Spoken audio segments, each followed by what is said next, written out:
Terima kasih. Assalamualaikum warahmatullahi wabarakatuh. Apa kabar Bapak Ibu, sehat? Alhamdulillah. Hamdan wa syukran lillah, salatan wa salaman ala Rasulillah wa ala alihi wa sahbihi wa man wala, wa ba'd. Yang saya hormati pendiri dan pembina yayasan atau SDIT Al-Bintani Pak Haji Hanafi, sahabat saya pendiri dan pembina SDIT Al-Bintani Ustadz Hadi Siswanto SHI. Ini teman berjuang zaman bujang-bujang nih beliau, saya ya. Teman saya berjuang dulu. Justru saya dulu banyak belajar dari beliau ya. Jadi sebenarnya beliau ini lagi menyamar aja sebenarnya hari ini ya. Kemudian sahabat kami pula, teman diskusi Kepala Sekolah SDIT Al-Bintani Ustadz Muhammad Syarif LC, yang mudah-mudahan ilmunya makin bermanfaat untuk masyarakat Bintan ya. Tadi saya tanya, Ustadz ngajar di lembaga banyak sekarang, bahkan di Yakesma bantu juga ya. Nah ya, itu tandanya Ustadz Syarif ilmunya menjadi ilmu yang anfa'uhum linnas. Mudah-mudahan ilmunya semakin barokah sepanjang umur Ustadz Syarif, amin ya rabbal alamin. Kemudian teman-teman majelis guru, ada berapa Ustadz gurunya? 8 ya. Ada Ustazah Nana juga ngajar juga ya? Oh ngajar juga ya. Isi dari Ustadz Hadi Siswanto. Tadi ayahnya Hafiz juga ngajar di sini ya. Ya. Kemudian moderator yang kami hormati dan semua wali murid ya dari SDIT Al-Bintani. Alhamdulillah saya senang hari ini bisa ketemu di sini. Setidaknya saya bisa mengeksplor ilmu yang juga saya pelajari di perkuliahan ya. Saya diskusi dengan Ustadz Syarif, beliau itu menyodorkan tentang pendidikan anak di era milenial. Itu kebetulan sekali saya punya S1 Ustaz Adi adalah tentang teknologi ya bagi perkembangan pendidikan agama Islam. Jadi memang tentang teknologi S1 saya. Dan saya senang bisa hari ini ketemu dengan para wali murid, wali santri dan majelis guru serta para pembina, karena memang saya sekarang S2 proses juga. Yang dibicarakan adalah tentang itu, bagaimana kita tetap ikhtiar dalam tarbiyatul aulad, pendidikan anak, dengan derasnya teknologi, tantangan zaman ya, kemudian era datangnya gadget ya, di mana anak-anak kita itu tidak bisa tidak dia mengakses alat-alat itu, dan kalau tidak ada manajemen ya. Kalau beliau kan materinya bagaimana memanajemen mengelola pendidikan anak di era milenial, maka anak-anak kita, ibu-ibu, bisa kebablasan terbawa dengan hitamnya kelamnya arus perkembangan zaman. Karena itu orang tua juga tidak boleh untuk diam diri stagnan dalam ilmu. Guru harus upgrade ya.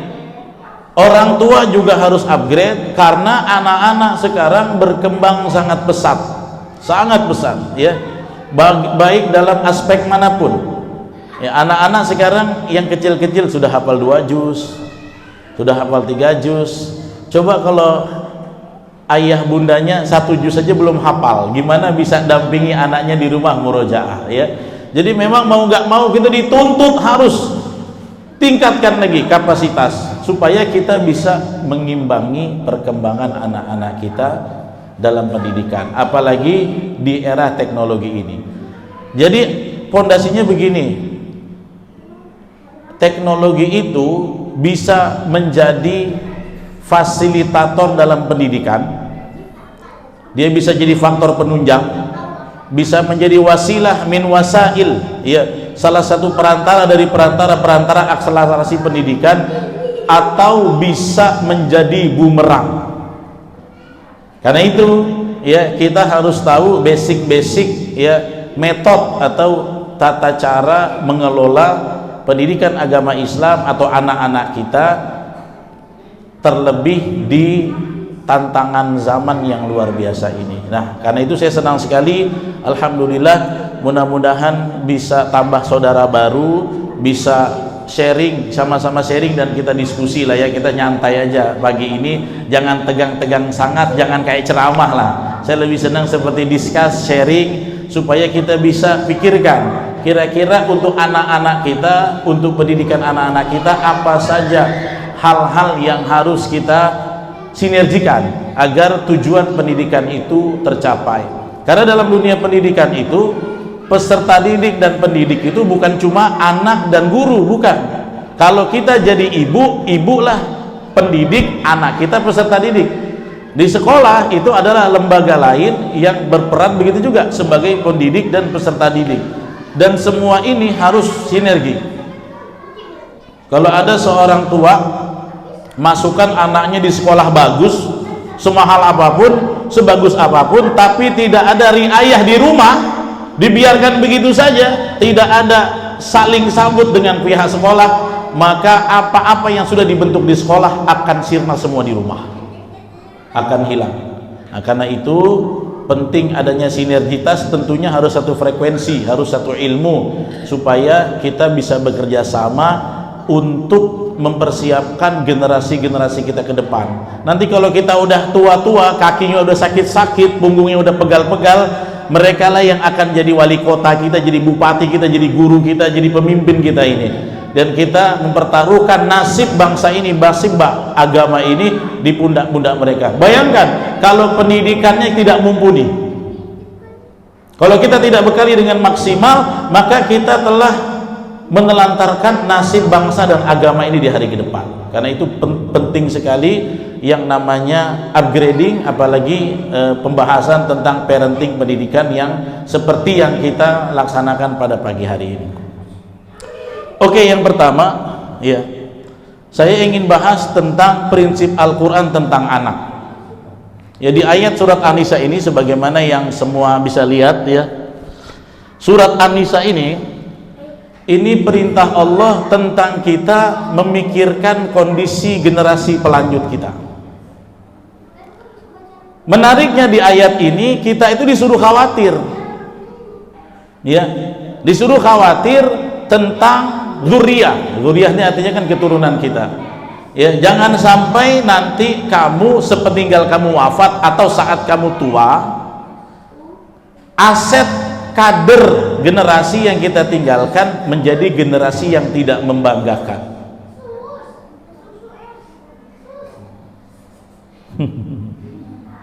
Ya. Dan di dalam surat An-Nisa ayat 9 ini Allah bilang apa? Wal yakhshal ladzina law taraku min khalfihim. Ya. Dengan pembukaan kata-katanya wal yakhsha, hendaknya kamu takut. Ya, takut itu berarti kan kita orang tua pendidik harus memikirkan ya tentang nasib keturunan kita. Ya.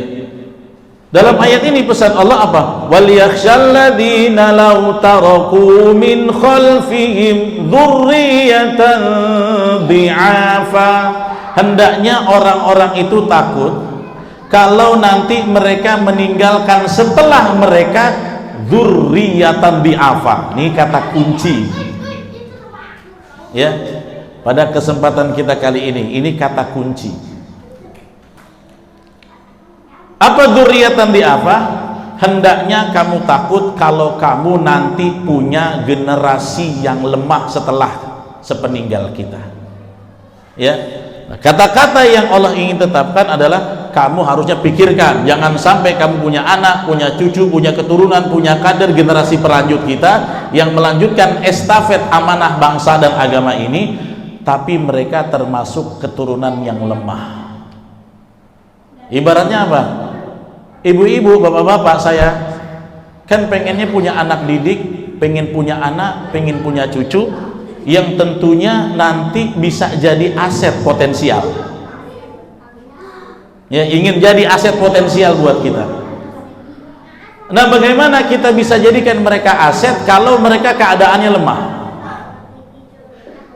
Ya, kalau kita tidak meninggalkan perbekalan yang cukup, edukasi yang cukup, akidah yang kuat, ya, kemudian ilmu yang mumpuni, maka habis kita, anak-anak kita justru bikin malu keluarga, atau anak-anak kita justru menorehkan jalan-jalan yang buruk karena kurangnya edukasi pendidikan dari kita semua.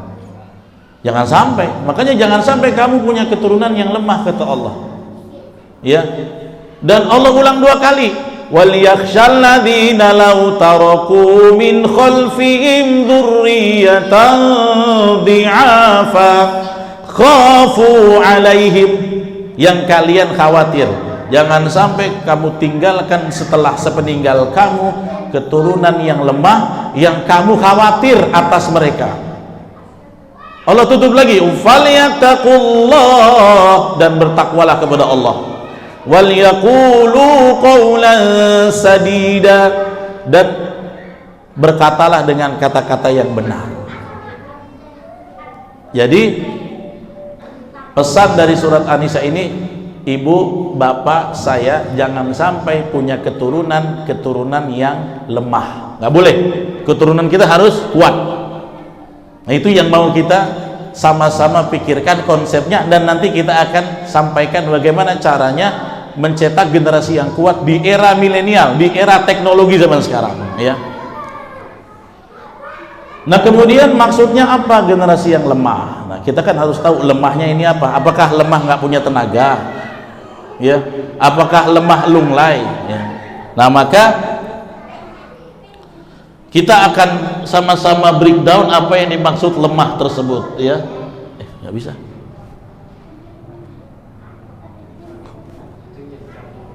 Hah? Atau suruh main aja mereka di depan, nggak apa-apa.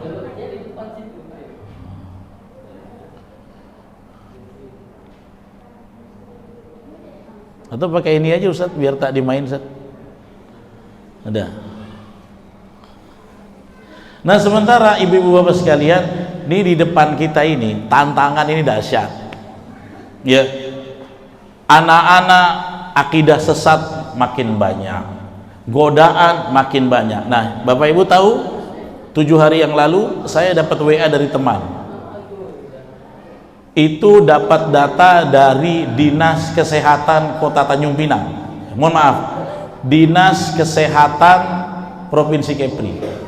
Baru 7 hari lalu dirilis oleh Dinkes Provinsi bahwasanya di Kota Tanjung Pinang itu sudah ada 477 anak laki-laki suka sesama jenis.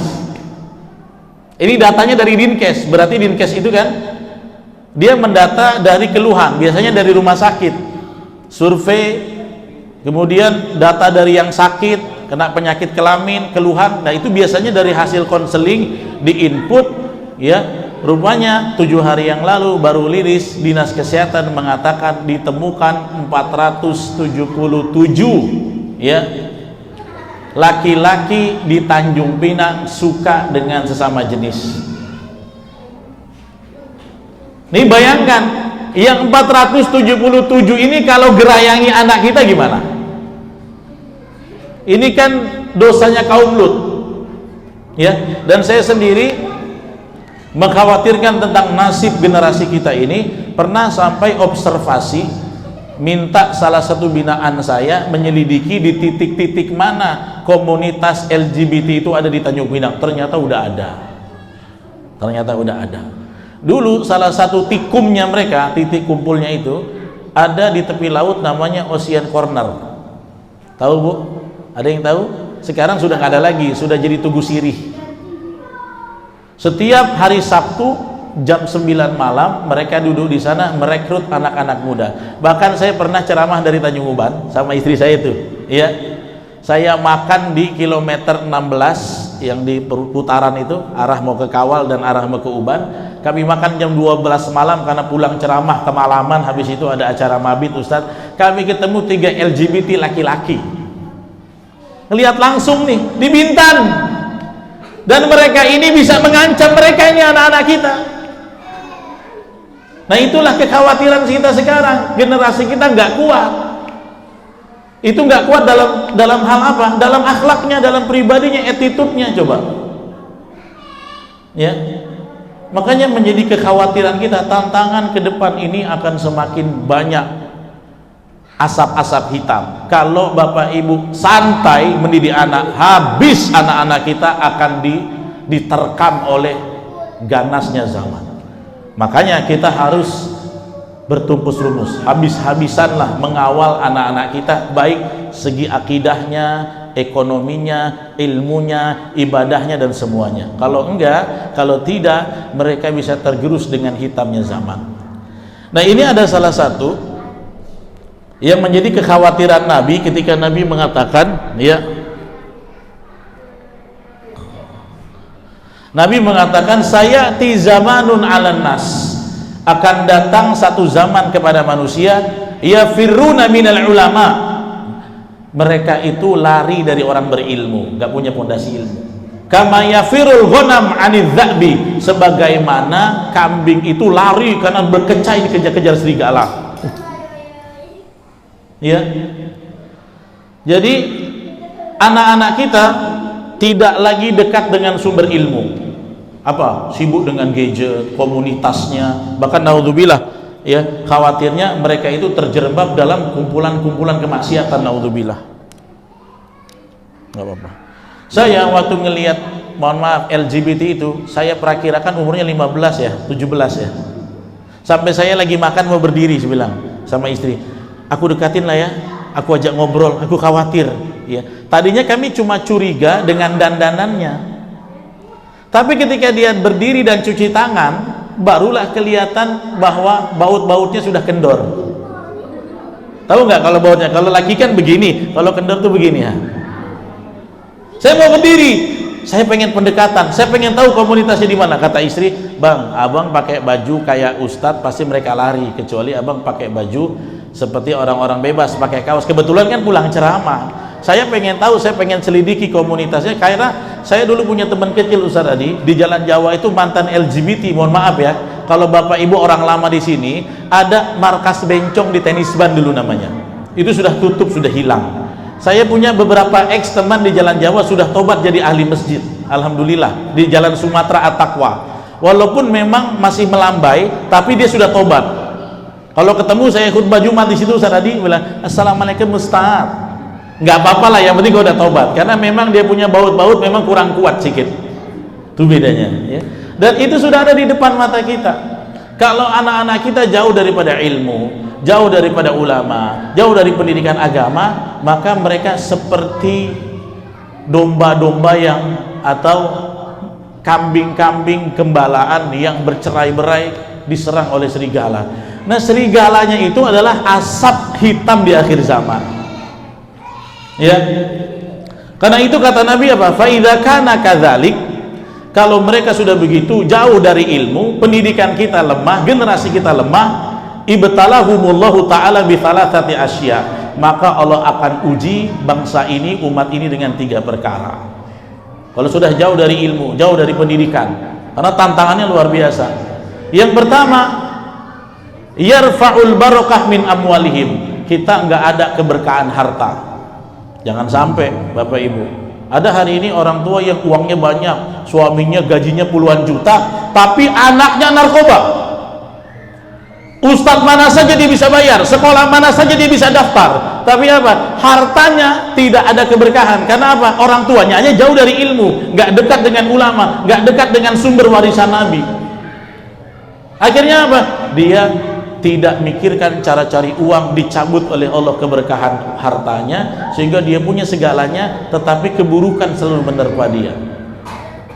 Yang kedua, ya, sallatahullah alaihim sultanan jairan. Kalau kita jauh dari ilmu, nanti Allah akan, ya, menjadikan pemimpin di antara kita pemimpin yang zalim. Makanya ada ungkapan begini, pemimpin itu cerminan kualitas warganya. Ya, makanya kalau kita punya pemimpin yang baik, ikhtiar bagaimana pemimpin yang baik, kitanya juga harus jadi masyarakat yang siap menjadi orang baik. Hari ini kalau kita punya pemimpin baik, rakyatnya nggak baik, presiden, gubernur, kalau rakyatnya penuh dengan kemaksiatan, tidak baik, tidak soleh, tidak punya kesolehan sosial, pemimpin baik nanti mereka sendiri yang turunkan. Ya, makanya kita harus mendekat dengan sumber ilmu. Yang ketiga, yakhrujuna minad dunya bila iman. Naudzubillah min dzalik. Kalau kita tidak bertahan mendekati para ulama, sumber ilmu Al-Quran dan hadis, pendidikan agama kita tidak kuatkan, kita bisa keluar dari dunia ini tanpa keimanan. Mudah-mudahan jangan sampai lah ya. Nah karena itu ayat yang tadi berbicara janganlah kamu punya keturunan yang lemah. Apa saja lemahnya? Minimal ada 4 aspek ya. Yang pertama, jangan sampai anak keturunan kita dha'ful aqidah, lemah dalam akidah. Kalau sekarang bahasanya ideologinya harus punya prinsip ya. Dan ini yang paling skala prioritas. Baru nanti kita pikirkan dha'ful ibadah. Jangan sampai keturunan kita lemah sholat, lemah ngaji, lemah zikir, lemah ibadah. Yang ketiga dha'ful mal. Ini 4 aspek ini penting. Yang terakhir dha'ful ilmi. Jangan sampai keturunan kita lemah secara edukasi, ilmunya kurang ya. Nah dha'ful akidah, jangan sampai anak-anak kita ini lemah akidah. Salah satunya apa? Jangan sampai terpapar dengan derasnya kebiasaan kesyirikan yang dimana-mana ada di masyarakat sekarang ya. Hati-hati, fenomena kesyirikan, mistis, jimat-jimat sekarang lagi laris banget. Kemarin lagi heboh tentang kasus apa? Dukun apa namanya?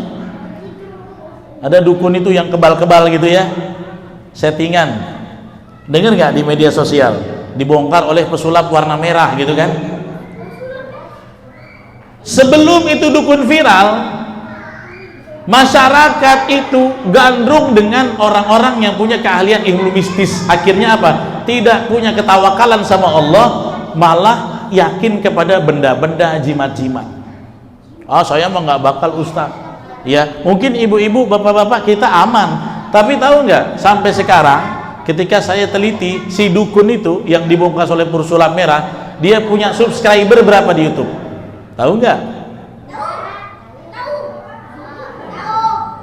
Tahu Bapak Ibu? Subscribernya 2,3 juta. Kalau dia live streaming, sedang apa? Penarikan pusaka, view-nya 1 juta lebih, bayangin. Anda selamat, yang 1 juta ini kan korban penyimpangan akidah. Lanjutkan Gus, perjuanganmu Gus. Komennya, nangis saya lihat. Aku aja ceramah yang nonton 80 orang di Facebook. Di YouTube paling 100 orang udah paten. Ada yang saya bikin video cuma 40 yang nonton. Kalau Ustadz bikin ceramah yang nonton segitu, sekian puluh. Tapi giliran penundukan apa? Penangkapan Gondoruo, kuntilanak. Rame yang nonton jutaan, padahal semua itu tipu-tipu punya ya. Ini lemah nih sekarang akidahnya. Akhirnya anak-anak kita apa? Takut sama setan, banyak yang kesurupan. Kenapa? Nggak punya fondasi akidah. Kalau anak-anak kita diajarkan tauhid yang benar, akidah yang benar, nggak pernah takut yang namanya hal-hal mistis begitu. Saya ngajarin santri saya begitu, nggak pernah takut. Ngapain takut? Di dalam Quran kan udah disebut bahwa yang namanya tipu daya syaitan itu kana dha'ifa. Tipu daya setan itu lemah ya. Tapi karena kita ilmunya lebih lemah, makanya kita di bawah dia. Hari ini luar biasa ya. Padahal ya, salah satu dalil tentang pendidikan Islam di dalam Quran yang dibacakan oleh Fawaz tadi di surat Luqman. Apa pesan primer yang dibawa oleh Luqman sampai-sampai beliau itu ditulis di dalam Al-Quran, bahkan jadi nama surat? Ya pesannya akidah, bukan yang lain.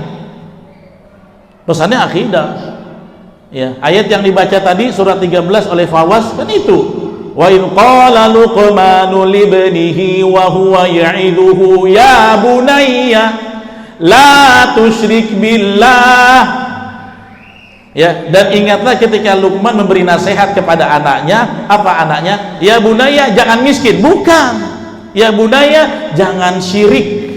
akidah dijaga. Itu tugas pertama Bapak Ibu sama keluarga, jaga ideologinya, jaga akidahnya. Tugas kita yang pertama. Kenapa? Innasyirka la zulmun azim. Karena kesyirikan, penyimpangan akidah adalah kezaliman yang besar. Itu pesan Luqman. Tapi kita itu sekarang orientasinya apa? Kalau sama keluarga, jangan sampai anak saya miskin, jangan sampai kendaraan yang gak bagus. Itu padahal harusnya yang primer itu jangan sampai anak saya akidahnya cacat, jangan sampai tauhidnya tidak betul, jangan sampai keyakinannya menyimpang. Itu lebih primer. Dan ibu-ibu, bapak-bapak harus lebih khawatir tentang ini. Yang kedua, ya, Nabi Yakub ketika beliau mau wafat, menjelang wafat, yang dipikirin oleh Nabi Yakub apa? Bukan nanti kamu makan apa, nanti kamu tinggal di mana, kamu sudah sarjana atau belum. Bukan. Yang dipikirkan Nabi Yakub sebelum mau meninggal, dia tidak tenang melepas nyawa sebelum dipastikan anak-anaknya akidahnya seperti apa nanti kalau aku mati. Ya, ini nggak muat, makanya saya nggak simpankan, nggak terjemahkan. Pokoknya nanti di Al-Baqarah 133 itu Allah suruh kita ambil pelajaran kan? Am kuntum syuhada. Ya, apakah engkau tidak menyaksikan idh hadara Ya'qubal maut, ketika kematian akan menjumpai Yakub. Apa yang dia katakan Yakub menjelang dia mau wafat? Ya, qala li banihi ma ta'buduna min ba'di. Ya, anakku, nanti setelah aku mati kamu nyembah apa? Itu yang dipikirin Nabi Yakub, bukan kamu makan apa. Dia akan tenang meninggal kalau nanti setelah aku meninggal anakku menyembah Tuhan yang sama, jangan sampai akidahnya melenceng. Itu yang dipikirin Nabi Yakub menjelang wafat, yang dipikirin. Nah, nanti kalau bapak mati kau sembah apa? Dia ingin garansi dari anaknya. Akhirnya anaknya jawab, qalu na'budu ilahaka, kami akan menyembah Tuhan engkau ayah, wa ilaha abaika, dan Tuhannya nenek moyang kamu. Siapa? Ibrahim wa Ismail wa Ishaq ilaha wahida. Pokoknya kami akan sembah Tuhanmu, Tuhannya Ibrahim, Tuhannya Ismail, Tuhannya Ishak, Tuhan yang satu, dan kami termasuk orang-orang muslim. Baru Nabi Yakub tenang mau tinggalkan dunia ini. Yang dipikirin apa? Akidah. Hari ini yang kita pikirin apa? Makanan, rumah, akidah terjadi pertama. Jadi pemikiran paling primer skala prioritas yang harus kita pikirkan. Nah, apalagi sekarang yang namanya khurafat, sihir, tatoyu itu luar biasa. Zaman saya remaja, teman-teman saya itu kalau lihat koran, kalau lihat majalah, yang dilihat adalah ramalan bintang. Coba saya tanya sama ibu-ibu, boleh nggak yakin sama ramalan bintang? Nggak boleh. Itu khurafat tatoyur yang menjurus kepada kesyirikan. Tahu nggak keyakinannya orang-orang jahiliyah? Kalau ada meteor ada penyakit, kalau ada bintang ada sial, kalau tiba-tiba ada bintang kejora ada yang lahir tokoh besar. Mereka menganggap beruntung dan sial pada benda-benda itu kan tidak boleh. Tapi berapa banyak di antara kita dulu waktu remaja, kalau ketemu majalah yang dilihat adalah rasio bintang. Aku ini Pisces, aku ini Sagittarius. Katanya di sini bulan ini asmaranya akan dekat, rezekinya akan naik. Ya Allah ya Rabbi, kayak nggak punya Allah, yakin sama bintang-bintang. Coba, bener nggak? Banyak nggak kita dulu begitu kan? Mulai sekarang Bapak Ibu nggak boleh. Rasio bintang-bintang tuh nggak ada. Nggak ada urusan sial, beruntung, mati pada benda-benda, nggak ada. Ya, menganggap sial. Makanya di dalam hadis-hadis disebutnya tiarah. At-tiarah huwa syirk. Menganggap sial adalah kesyirikan. Menganggap sial adalah kesyirikan. Nabi bilang begitu. Dan itu menjadi hal yang lumrah. Hati-hati. Sekarang kalau ulang tahun, coba Itu penyimpangan akidahnya luar biasa, terbentang di keluarga kita, dan kita diam-diam aja. Kalau ulang tahun, kemudian kasih kue, nyalakan lilin, biasanya nyanyinya apa? Panjang umurnya, panjang umurnya. Terus dikasih lilin kan? Nanti ada angkanya. Disuruh tiup, kata mamanya bilang, nak, make a wish, katanya. Coba saya tanya, bener nggak Bu? Banyak yang begini. Make a wish itu artinya apa? Minta permintaan sambil tiup api. Ini majusi punya pasal ini. Seolah-olah kita itu nggak punya prinsip ideologi. Masa niup api minta doa? Sama aja kayak ibadahnya orang majusi penyembah api di Persia dulu. Ya Allah ya Rabbi, saya bukan mengatakan merayakan milad nggak boleh, bukan. Tapi ada satu ritual yang merusak akidah, dan itu kadang bisa terjadi di rumah-rumah kita.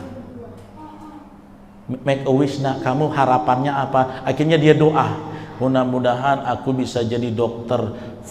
Ditiup. Saat itulah ada ritual majusi yang merasuk di keluarga kita dan kita tidak sadari. Ini saya pesan sama Bapak Ibu, tolong ritual ini ya diluruskan ya. Bukan nggak boleh, Ustadz saya milad, saya pengen kasih makan anak-anak yatim, monggo. Tapi kalau ada ritual yang justru merusak akidah, minta doa sambil tiup lilin, itu bisa membuat anak-anak kita berpikir. Saya waktu kecil kan berpikir, kok disuruh tiup lilin make a wish? Dari kecil saya udah menolak. Apa maksudnya? Kenapa saya harus minta sesuatu sambil tiup lilin? Nah itu karena kita tidak peka terhadap kebiasaan-kebiasaan orang kufar yang masuk menjadi kebiasaan kita, dan akhirnya merusak akidah anak-anak kita. Ya, makanya jangan sampai terjadi. Kemudian banyak juga akidah ini penyimpangannya banyak. Kalau anak sakit nanti pakai kalung hitam, pakai tangkal ini, tangkal itu, janganlah. Udah cukup habis di kita, anak-anak kita jangan kena ini. Ya, hari ini banyak tatoyur itu berlaku, dan sering saya ingatkan, nganggap cicak bunyi itu takdir, kalau ada burung itu ada yang mati. Ya udah zaman 5.0, nggak boleh lagi begitu-gitu ya.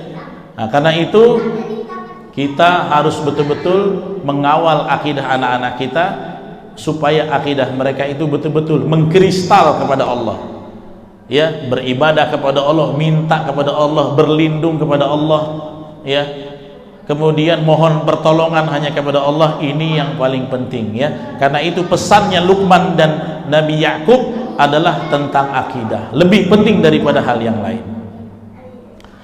Yang berikutnya, jangan sampai keturunan kita itu dhaful ibadah. Bapak Ibu, kalau anak-anak kita ibadahnya lemah, mereka gampang disesatkan. Karena ibadah itu benteng ya. Kalau mereka sholatnya nggak rutin, rapuh imannya, rapuh. Makanya jangan berhenti untuk mengingatkan mereka sholat dan semua ritual ibadah yang lain. Kenapa? Karena kalau tidak kita kuatkan dalam ta'abudnya, dalam ibadahnya, mereka akan mudah disesatkan. Hari ini kita banyak orang-orang yang terpapar tentang radikalisme, kemudian takfiri, kemudian akidah pemahaman-pemahaman yang menyimpang. Karena apa? Nggak kuat fondasi ibadahnya.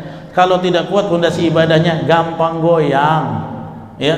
Makanya di dalam Al-Quran ini surat Maryam Allah pesan kan, hati-hati, fa khalafa min ba'dihim khalfun adha'us shalah ya, nanti akan datang setelah mereka khalfun, pengganti mereka. Maksudnya siapa? Generasi penerus kita yang bagaimana? Adha'us salata wattaba'us syahawat, mereka mengabaikan sholat dan ikuti syahwat nafsunya.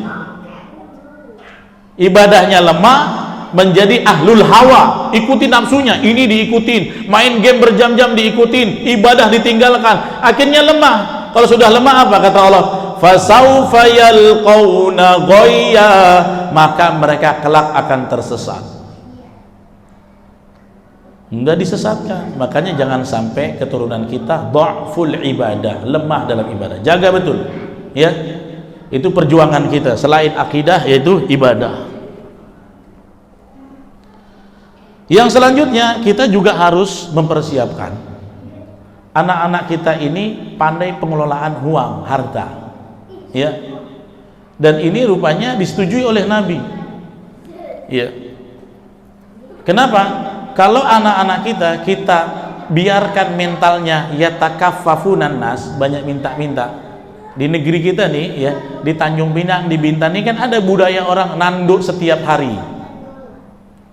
Karena di Pinang ini siapa-siapa kenal, hari ini dia tanduk pejabat di dinas Kabupaten Bintan. Nanti duitnya habis, minggu depan tanduk kawan yang di Pemko. Nanti minggu depan duitnya habis, tanduk yang di Pemprov. Hidup dari tanduk-tandukan aja. Bikin malu keluarga. Dan jangan sampai kita meninggalkan begitu. Ajarkan prinsip sama anak kita, yadul ulya, tangan di atas khairum min yadis sufla. Tangan di atas lebih baik dari tangan di bawah. Bagaimana bisa begitu? Ya jangan lemah ekonominya, pengelolaannya. Tapi bukan cuma ninggalin uang, ninggalkan ilmu pengelolaan. Saya dulu di sini kan saya asli Tanjung Pinang. Saya punya teman-teman yang orang tuanya kaya. Ada yang punya hotel, ya. Ada yang dari dulu zamannya belum demokrasi itu, sebelum reformasi jadi anggota dewan lama. Zaman kami jajannya 1.000 perak, dia jajannya 25.000 sehari. Ada yang begitu. Tapi yang dikasih uang, kemanjaan, tidak dikasih ilmu mengelola uang. Akhirnya apa? Ayahnya meninggal, banting setir. Yang terjadi apa? Hartanya berebut, sampai adik-beradik itu lapor polisi. Bapak saya almarhum 2015 meninggal. Sebelum itu beliau banyak memediasi adik-beradik yang bikin ajuan laporan di Polsek Sunario itu. Kenapa? Gara-gara berebut hotel, berebut dengan harta, tetapi tidak diberikan ilmu pengelolaan harta. Jangan sampai, ya. Nah karena itu pernah satu hari Sa'ad bin Abi Waqqas dia mikirkan anaknya. Anaknya dia cuma punya anak perempuan satu, tapi hartanya banyak. Maka dia tanya sama Nabi, Nabi, boleh nggak aku sedekahkan, wakafkan hartaku setengahnya? Kata Nabi, nggak boleh. Ya, hal atasaddaqu binisfi mali, boleh nggak saya sedekah separuh? Nggak boleh. Bagaimana kalau saya wakafkan sepertiga? Boleh nggak? Boleh. Tapi Nabi kasih ingat, wa thulutsu katsir, tapi sepertiga itu banyak. Lebih bagus sepertiga, sisanya kamu tinggalkan kepada anak. Tapi dipesankan kepada anak nih uang dan bertakwa kepada Allah. Jangan digunakan untuk hal-hal yang tidak bermanfaat. Akhirnya Sa'ad bin Abi Waqqas termasuk ayah yang meninggalkan harta kepada anaknya cukup banyak. Pesan Nabi apa? Innaka intadhar warathataka agniya, Sa'ad, kalau engkau nanti meninggal dan kau tinggalkan ahli warismu dalam keadaan berkecukupan, khairun, itu lebih bagus, min antadharahum alatan, daripada kau tinggalkan mereka miskin. Kenapa? Yatakaffafunan nas, nanti mereka yatakaftu dari kata telapak tangan, gini, minta-minta sama orang. Makanya ajarkan anak kita bisa mengelola uang, mandiri dan tidak berpangku tangan pada orang lain. Kalau enggak apa? Bikin malu keluarga kita. Ya. Nah itu. Yang terakhir, ilmu nggak boleh lemah. Jangan sampai dhaful ilmi. Coba bayangin. Saya pernah waktu jadi imam masjid, ada seorang warga bapaknya meninggal. Ya, bahkan dulu dari zamannya di Ashabul Rijal itu sampai mau baca Yasin aja harus nunggu imamnya datang. Coba. Ini anak bapaknya meninggal. Untuk doakan Yasin aja nggak bisa, coba bayangin. Karena apa? Selama hidup tidak dibekali dengan ilmu, akhirnya apa? Tidak punya warisan kebaikan untuk orang tua. Malu. Jangan sampai nanti kita mati, anak kita nggak ajarkan betul-betul ilmu Al-Quran. Nanti baca Al-Quran apa? MP3 yang dipesan, di setel dia. Ini ya mak, mudah-mudahan tenang, di setel MP3-nya. Yasin wal Qur'anil Hakim. Kenapa kok tak baca? Karena Yasin yang Latinnya nggak ada ustaz. Dia biasanya baca yang Latin. Kan ada orang gitu, Kalau yasinan bisa, harus cari yang buku kecil ada Latinnya. Sekali adanya Quran mushaf di rumah nggak bisa baca, nyari yasin aja nggak ketemu-temu, nggak pernah ngaji. Mana yasin? Cari juz amma kok nggak ada. Sampai melotot pun nggak bakal jumpa yasin di juz amma. Kenapa? Jauh dari sumber ilmu. Jangan sampai begitu. Kita ingin, pasti ibu dan bapak ingin kalau kita meninggal yang sholatkan anak kita, itu yang kita inginkan. Tapi kalau ilmunya lemah bagaimana? Makanya ini harus kita kawal. Dan itu butuh sinergitas, nanti saya akan sampaikan ya. Karena itu memang harus ada anak-anak kita yang lihat tafaqquhu fiddin. Bahkan di dalam Quran ini, surat At-Taubah yang saya tampilkan ini, Al-Quran menyarankan jangan semua orang ikut jihad, harus ada sebagian yang nuntut ilmu jadi santri, harus ada. Di zaman Nabi juga begitu, nggak bisa semuanya jihad, harus ada yang bagi tugas, ada yang jihad, ada yang jaga pertahanan negara di Madinah, ada yang fokus menyimak ilmu, ada. Makanya harus ada. Nah karena itu sekolah-sekolah itu, lembaga-lembaga seperti ini harus dapat, kalau kita yang nggak dirikan lembaga, kita yang nggak jadi santri, minimal harta kita ngalir di situ. Makanya wali santri kalau ada ajakan pembangunan untuk pendidikan jangan sungkan. Kita nggak bisa jadi santri, kita nggak bisa jadi pengelola, minimal uang kita ikut ngalir fisabilillah di situ. Karena perintah Allah begitu. Ya, lihat ayatnya apa kata Allah? Wa ma kanal mu'minuna liyanfiru kafah. Ya. Tidak sepatutnya bagi orang beriman pergi semua, maksudnya apa? Fil jihad. Pergi untuk jihad. Kemudian apa kata Allah? Falaula nafara min kulli firqatin minhum. Ya, mengapa tidak pergi dari tiap-tiap golongan mereka? Ta'ifatul liyatafaqahu fiddin. Dari bagian-bagian mereka ada yang kelompok-kelompok diutus untuk tafaqquh fiddin, untuk belajar ilmu agama. Inilah yang dimaksud ilmu itu penting. Untuk apa? Waliyunziru qaumahum, untuk mengingatkan kaum mereka. Idza raja'u, mujahid-mujahid yang pulang perang kan butuh ilmu. Siapa? Itulah para penuntut ilmu, ulama-ulama yang memberikan mereka ilmu. Supaya apa? La'allahum yahdharun, supaya mereka bisa menjaga diri. Makanya penting sekali ilmu, ya. Dan ilmu ini Bapak Ibu yang penting adalah ilmu di akhir zaman, ilmu yang ada hubungannya dengan Al-Quran dan Sunnah. Itu yang paling penting ya. Hari ini soalnya ada asumsi begini, anak saya sudah berilmu, sudah S1, sudah S2. Oke, itu ilmu duniawi, itu Rabbana atina fid dunya hasanah. Tapi yang kita ingin fid dunya hasanah wa fil akhirati hasanah. Maka pikirkan bagaimana anak-anak kita mumpuni ilmunya, ilmu dunia, dan yang paling penting ilmu akhirat. Ya, kalau ilmunya kuat, insya Allah anak-anak kita aman. Makanya Nabi bilang begini, Nabi kan sudah nggak ada, tantangan zaman kan berat, banyak. Kemudian Nabi bilang apa? Taraktu fikum amrayni, kata Nabi, aku tinggalkan pada kalian dua warisan, dua perkara. Lan tadillu, kamu nggak akan sesat, intamasaktum bihima, kalau kalian berpegang pada keduanya. Jadi Bapak Ibu kalau pingin ya membackup anak-anak kita agar tidak tersesat dengan begitu dahsyatnya godaan zaman, ambil dua warisan ini. Apa? Kitabullah wa sunnati rasuli, Al-Quran dan sunnah Nabi. Quran dan hadis inilah sumber ilmu ya. Jadi ini yang disebut ilmu dalam perspektif agama Islam, bukan ilmu duniawi, tapi ilmu yang ada hubungannya dengan Al-Quran dan sunnah. Ini penting, kita berhajat sama ilmu.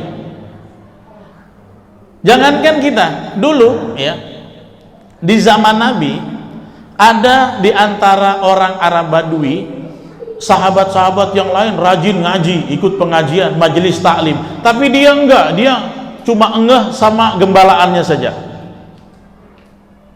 Nabi ada, Nabi bagi-bagi warisan ilmu, dia enggak ambil pusing. Tiba-tiba dia lagi sholat, Ini dalam hadis musi fi sholah, ada terkenal hadisnya Ustaz. Nabi habis sholat asar. Kemudian Nabi habis sholat berbincang sama sahabat. Datang Arab Badui, ketinggalan, dia sholat sendiri.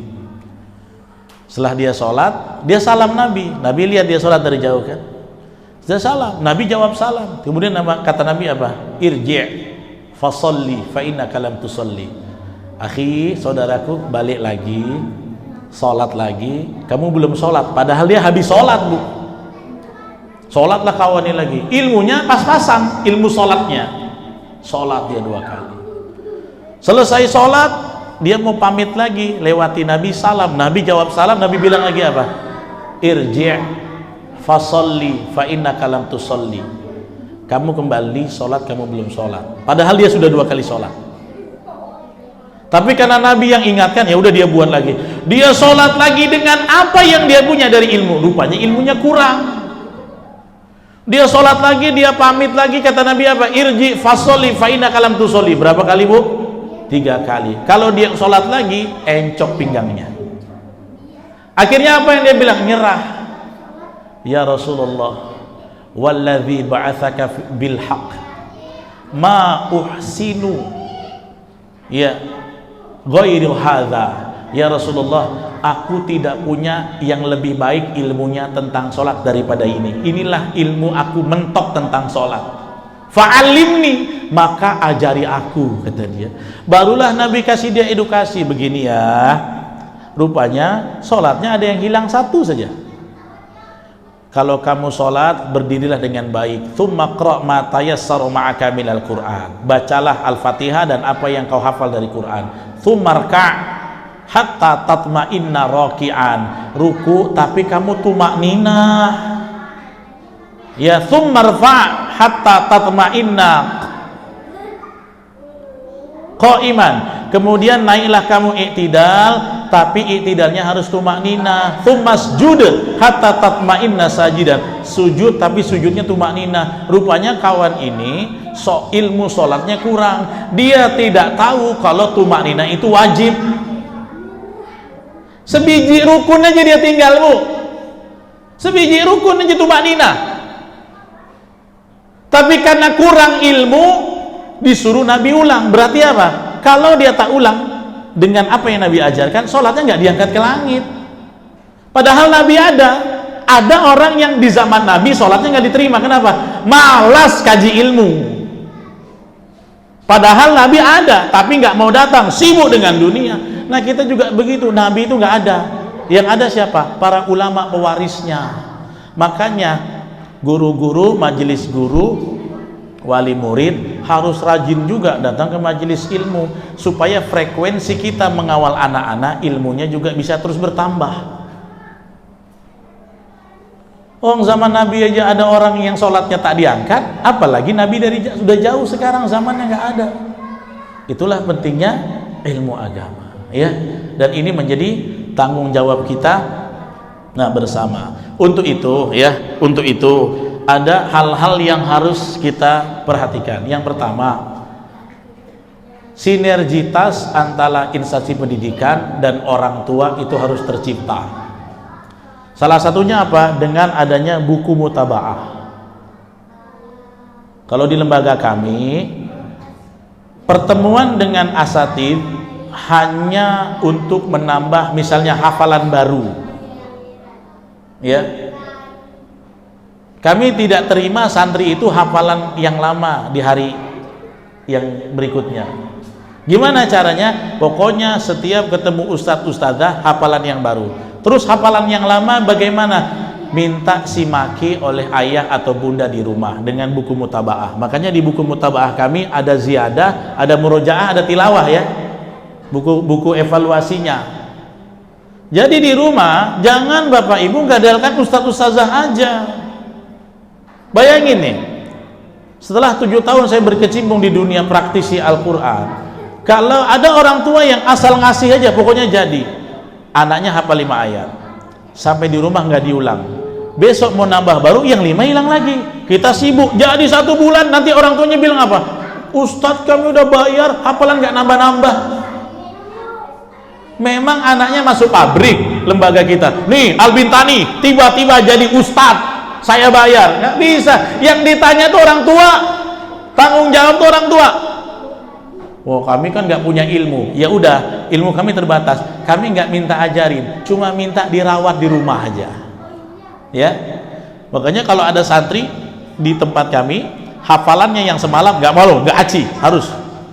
Terus gimana supaya hafalannya tidak hilang? Di buku kontrol, di buku evaluasi, di buku mutabaah, hafalan hari ini 5, nanti murojaah sama bunda di rumah. Di rumah ngulang aja. Ibu-ibunya, ayah-ayahnya nggak usah hafalan baru. Saya aja nggak hafal, nyimain aja, nyimain. Makanya orang tuanya harus punya basic bacaan yang bagus. Ya, basic bacaan yang bagus. Jangan sampai anak kita lebih fasih pula dari kita. Ya nak, baca Al-Zazalah, famay ya'mal, kata anak, itu kan harusnya gunah mak, katanya. Malu kita. Anak kita tahu gunah, tahu ikhfa, tahu tigo, bapaknya tabrak-tabrak hukum, mamanya tabrak-tabrak hukum. Ya, makanya harus ada sinergitas trisula itu, anak, instansi, dan orang tua. Jadi minimal ditanya. Kalau nggak bisa, ya, kalau nggak bisa saya murojaah, minimal ditanya. Nah, tadi hafal apa?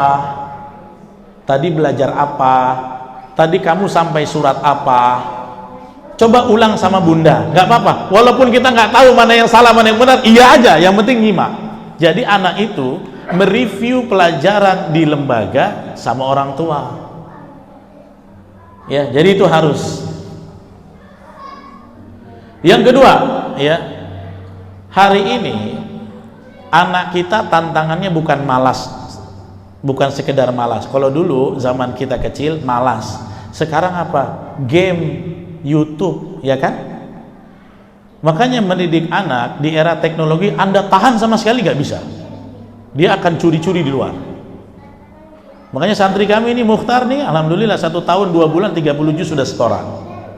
Nih dulu di Al-Madinah. Santri kami RTK itu targetnya 1,5 tahun, 1 semester 10 juz. Tapi alhamdulillah mereka 1 tahun 2 bulan sudah pecah telur. Ada yang paling cepat Ade itu, Ade 9 bulan selesai. 9 bulan, dan dia mutkin, separuh mutkin itu. Santri kami nggak boleh pakai HP, tapi setiap hari Ahad tetap kita kasih. Kalau tidak, pergi dia ke warnet, karena kami pengalaman, lari dia ke warnet malam-malam. Yang namanya teknologi nggak bisa kita tahan sama sekali. Tapi jangan ibu bapak kasih bulat-bulat, habislah dia. Jangan kasih bulat-bulat. Orang tua berperan untuk membatasi. Saya pesan, anak-anak boleh kasih gadget, tapi kasih durasi ya. Jangan sampai tidak. Saya lihat banyak anak-anak keponakan, ya, kemudian anak-anaknya kawan yang jadi, dia bisa membatasi penggunaan teknologi pada anak. Jangan sampai makan sambil nonton YouTube, belajar nonton YouTube, nggak bakal jadi. Kalau Ustadz Budi Ashari bilang, kalau kamu serahkan gadget bulat-bulat, mereka itu kan belum mampu akalnya menyerap semua yang ada di situ. Kalau ada satu informasi yang belum biqadri ukulihim, belum sesuai kadar akal mereka, pasti ada penyimpangan nantinya. Pasti ada penyimpangan. Baca nggak berita tentang anak SD kasih surat cinta, terus nulis-nulis sampai aku ingin pegang kelaminmu, naudzubillah min dzalik. Ya kan? Ada viral kan 2 hari lalu kan? Kalau kamu mau suka sama aku, kita ketemu di kamar mandi laki-laki. Aku ingin sekali kelaminmu, gitulah ya. Anak SD kelas 4. Ditelusuri, tahu dari mana? Dari tayangan-tayangan dari tayangan-tayangan seksualitas. Orang belum sampai akalnya. Makanya di dalam Quran, kalau kita punya kelola anak yatimnya ada harta, orang kasih bantuan. Kalau akalnya belum bisa cerna, jangan dikasih. Wala tu'tus sufaha, kata Allah, jangan kamu kasih orang yang belum sempurna akalnya harta mereka. Saya tanya, handphone itu gadget kan harta kan? Bapak ibu kasih gadget yang tayangannya untuk 20 tahun, 17 tahun, tapi dia baru 5 tahun, rusak cara berpikirnya. Makanya mendidik anak di era teknologi, kadang-kadang kan ada hafalan pakai grup WA sekolah, boleh gunakan itu, tapi kalau mereka main mohon berikan pembatasan. Ya, satu hari ini boleh nggak main handphone? Boleh, tapi 1 jam aja ya nak, biar dia nggak penasaran kali. Boleh main game, gamenya juga harus tahu, Anda harus tahu gamenya. Ya, yang ketiga, selain pembatasan, harus bisa melakukan fungsi kontrol. Guru juga begitu Ustaz. Ya, kalau perlu guru-guru, apalagi kalau yang nanti SDIT sudah tingkat yang atas nanti sampai, harus ada fungsi kontrol dari guru dan orang tua. Add akun dia, lihat yang dia upload apa. Saya sama istri selalu mengawasi updatean santri saya. Ada santri yang buka aurat upload, besok saya tegur. Main bola nih, futsal, nampak dengkulnya. Penghafal Quran seharusnya tidak menampakkan aurat. Tandanya apa? Kita sebagai guru, orang tua sebagai pengawas, jangan los bablas sama penggunaan teknologi anak. Ya, harus ada fungsi kontrol. Ibu harus batasi, jangan dikit-dikit anak nangis HP, dikit-dikit anak nangis Upin Ipin. Besok nggak dikasih Upin Ipin, tantrum dia kayak orang autis, ngamuk-ngamuk. Batasi. Oke, hari ini boleh 2 kali main ya. Kapan? Habis asar dan habis isya. Habis asar 1 jam, habis isya setengah jam, sisanya hafalan, belajar. Nggak kita tahan sama sekali. Kalau kita tahan sama sekali, dia penasaran sama handphone, besok dia sekolah, dia pinjam punya temannya, dia paksa. Tapi jangan pula kebablasan, harus ada fungsi kontrol. Ya. Yang terakhir, sekarang memang sempat kita waktu COVID kan, setoran hafalan saja pakai voice call, ada yang pakai video call, voice note, itu kita pakai. Itulah bentuk teknologi yang kita jadikan sarana dalam pendidikan. Tapi jangan sampai pula dia jadi fitnah. Ya, bagaimana jadi fitnah? Ada orang tua yang tidak tahu akses apa yang dibuka oleh anak. Ya, ini saya kembali yang tadi. Ketika saya cerita ada komunitas gay di Tanjung Pinang, itu setelah diinvestigasi berawal dari satu page namanya, halaman di Facebook yang dia mengupload foto-foto laki-laki kekar. Akhirnya penasaran, lihat-lihat, setelah ikut di grup itu kan ada yang grup, join grup, tapi grupnya private. Dia oke, dia masuk. Anak ini masuk. Setelah masuk dia investigasi, dia menelusuri, tiba-tiba diajak meet and greet, ketemu. Itulah ketemunya di Ocean Corner. Disitulah rekrutmen terjadi. Ya, dan juga kadang-kadang ada anak-anak kita terbawa dengan teradaptasi dengan lingkungannya. Ya, saya pernah nangani berapa orang dekat sendiri jadi lesbi pernah. Tapi kenapa? Orang tuanya kurang mengawasi. Makanya orang tua itu setiap hari, ibu, bapak, harus tahu grup anak itu grupnya apa saja. Harus tahu yang dia buka di Google itu apa. Kalau perlu tiap malam saat dia tidur, ibu buka historinya. Saya tak pandai Ustadz. Itulah jadi tantangan. Orang tua harus pandai. Buka di Google, kan ada gambar Chrome ya. Tekan garis 3 ini. Lihat pencarian histori. Anda bisa tahu kemana dia berselancar kalau Anda lihat historinya. Wah, ini yang dia buka. Rupanya video apa namanya? JJ viral 2 menit. Berarti gawat, anak Anda sudah mulai cari-cari, sudah masuk pubernya. Jangan sampai orang tua nggak bisa tahu apa yang diakses anak. Apalagi anak HP-nya di password. Oh, haramkan anak mempassword HP. Orang yang Anda yang beli kok dia pula yang punya. Nggak boleh. Orang tua harus jadi decision, penentu keputusan. Kalau nggak mau di password, tahan. Ya. Jadi sekarang kan gitu. Ada anak-anak yang udah menjelang kelas 5, kelas 6 dikasih HP sendiri. Bolehlah, tapi jangan sampai Anda lepas kontrol. Jangan sampai kejadian akhirnya nangis, anak saya ikut gay, saya baru tahu anak saya homo. Selama ini ikut komunitas. Seandainya orang tuanya ngecek setiap malam apa grupnya yang dia masuk, apa grup WA-nya, itu Anda bisa mencegah sebelum terjadinya. Ya, makanya orang tua nggak boleh gaptek. Kalau perlu add dia punya Facebook, teman-temannya siapa, selidiki satu-satu. Ya, saya termasuk orang yang pengasuh investigator, tanya istri itu. Ini akunnya santri kita ini nih. Dia di sini postingannya. Saya telusuri dan seringkali kami mendapatkan fakta-fakta ya setelah kita melakukan investigasi. Kalau gurunya, orang tuanya nggak ngerti, ya udah ketinggalan, dikibulin sama anak. Ya, jadi itu teknologi adalah anugerah dari Allah. Kita gunakan sebagai wasilah min wasail, ya, tadris, sebagai wasilah untuk pendidikan kita. Tapi jangan sampai dia berbalik menjadi bumerang yang mencelakakan kita. Ya, demikian yang bisa saya sampaikan. Terlebih terkurang mohon maaf. Mudah-mudahan setelah ini kita bisa ikhtiar mengusahakan generasi kita generasi yang kuat dan jadikan teknologi itu fasilitas untuk menunjang pendidikan. Jangan sampai dia menyerang balik kepada kita. Ya, Anda harus kuasai teknologi itu. Termasuk kalau dia buka YouTube, apa yang dia subscribe Anda harus tahu. Kan bisa dilihat ya. Nah, harus belajar. Kira-kira demikian yang bisa saya sampaikan. Terlebih terkurang mohon maaf. Kalau ada yang mau didiskusikan, monggo tafadhol. Saya kembalikan kepada moderator. Wassalamualaikum warahmatullahi wabarakatuh. Baik, terima kasih kepada Ustaz Reza Hafiz. Nah, sudah dipersilakan ya untuk diskusi mengenai disiplin dan mengelola perilaku anak.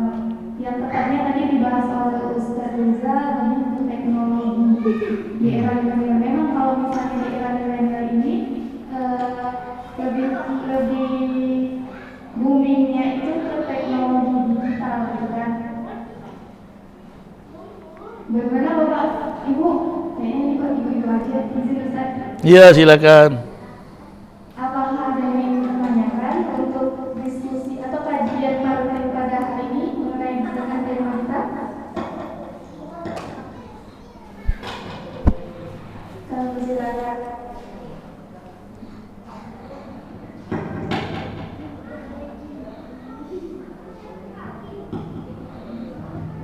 Bismillahirrahmanirrahim. Assalamualaikum warahmatullahi wabarakatuh. Waalaikumsalam warahmatullahi wabarakatuh.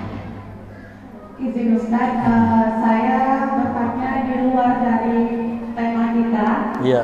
Yang ingin saya tanyakan, usia berapakah idealnya anak dimasukkan pondok pesantren? Iya. Assalamualaikum warahmatullahi wabarakatuh. Waalaikumsalam. Langsung? Izin Ustaz, Iya. Iya. coba ya. Ada lagi Bapak Ibu yang ditanya satu pertanyaan lagi. Kesempatannya. Bunda Zafra. Ya. Kalau tidak ada, jawab dulu pertanyaan kamu tadi. Iya. Ustaz. Iya. Idealnya usia SD itu sama umi dan abinya dulu. Kalau bisa jangan sampai dasarnya diambil oleh ustadznya. Apa dasarnya? Hijaiyahnya kalau bisa dipegang umi dan abinya. Ya. Kenapa? Jangan sampai ustadzahnya yang memborong pahala habis. Ya. Dan usia SD itu memang ya itulah pembentukan karakter paling dini kepada anak-anak kita.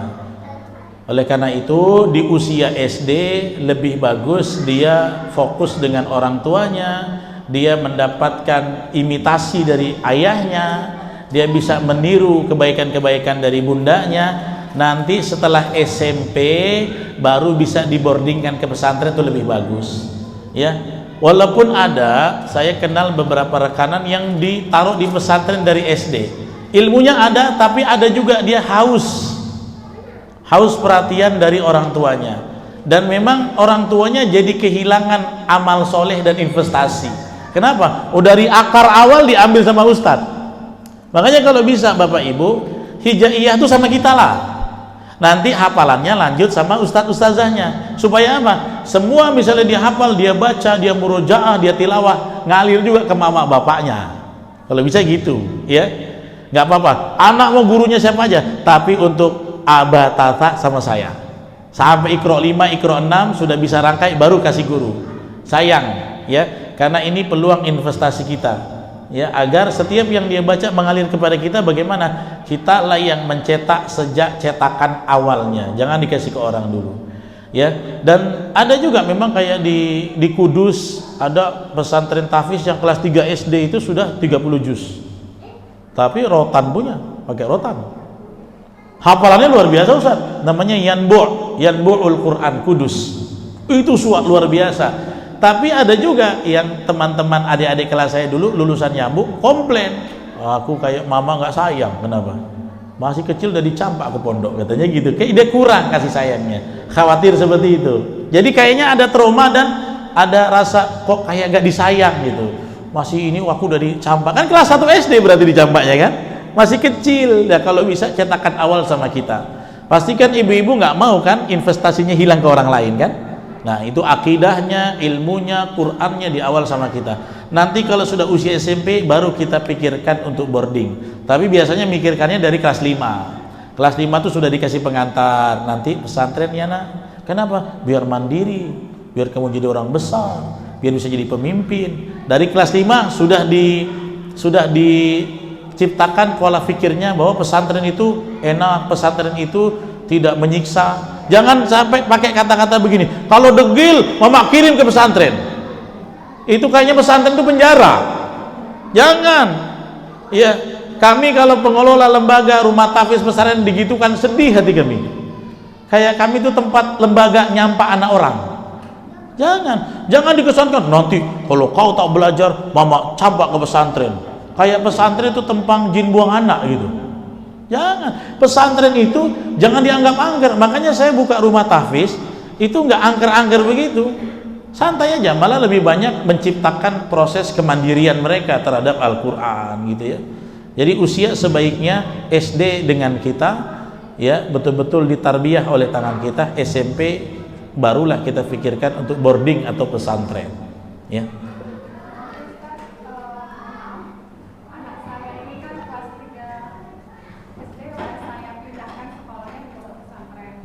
Di mana sekarang? Anak saya itu di Pondok Pesantren Al-Muqaddasah, Ponorogo, Jawa Timur.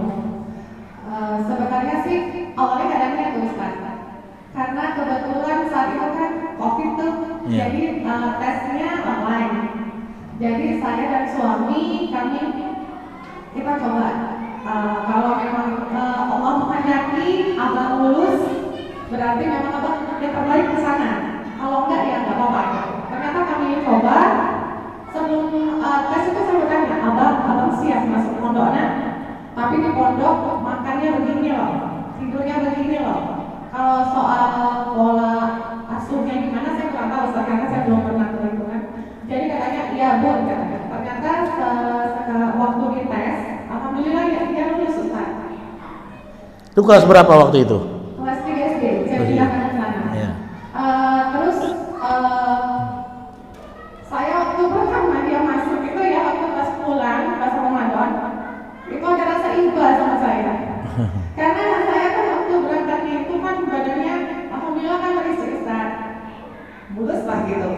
Balik dari pondok terus mungkin wajar karena pola makan di sana sama kita mungkin beda ya Ustaz. Terus banyak ada jarbanan gitu. Jadi saya sempat sedih, tapi saya berusaha nggak nangis di depan dia dan saya mengatakan nggak apa-apa nak, abang hebat, abang bakal jadi calon pemimpin. Cuma ya di situ tadi gimana ya, ada anak saya mengatakan, bunda tahu nggak ya di sana itu disiplinnya gimana lagi tuh Ustaz, dia menyampaikan disiplinnya, waktu ada batas-batas waktu tidur dan segala macamnya. Jadi saya terkadang saya dan suami berpikir apakah kami ini salah ya masukin anak terlalu cepat. Jadi saya tanya, abang kira-kira abang merasa berat nggak masuk di pondok? Enggak bun, abang suka.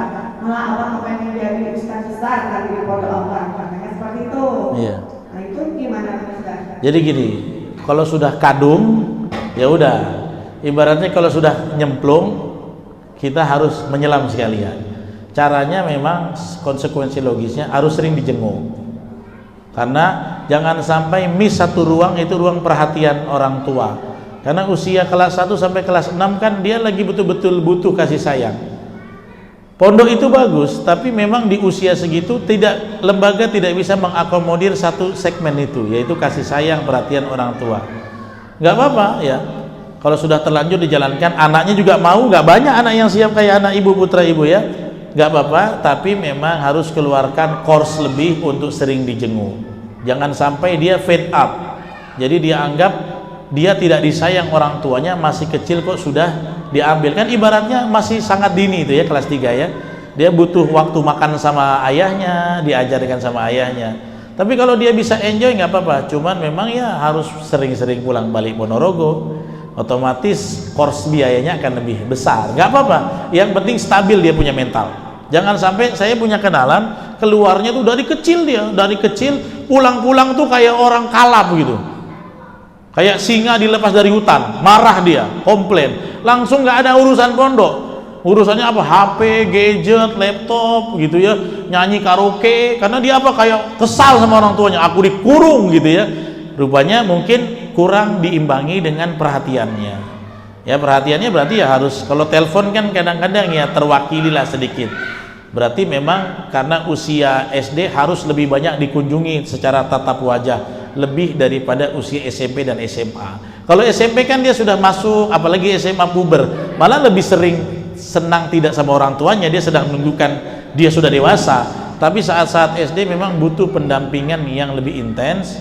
Kalau sudah terlanjur tidak apa-apa, yang penting dengan abinya sering-sering aja dijenguk gitu ya, tapi tentunya dengan seizin sekolah gitu ya. Sebenarnya sekolah biasanya izinkan sebulan sekali, cuman kita kan nggak tahan tiketnya ya itu ya, tapi itu konsekuensi, nggak apa-apa. Ibu kuatkan, titipkan sama Allah, Rabbana alaika tawakkalna wa ilaika anabna wa ilaikal masir. Ya Allah, kami tawakal, kami serahkan kepadamu, kepada engkau lah tempat kembali. Allah yang jaga mudah-mudahan, tapi ya konsekuensinya harus sering dikunjungi ya.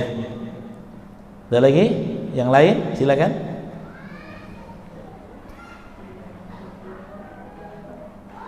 Baik, ibu-ibu, bapak, mungkin ada yang ingin ditanyakan lagi?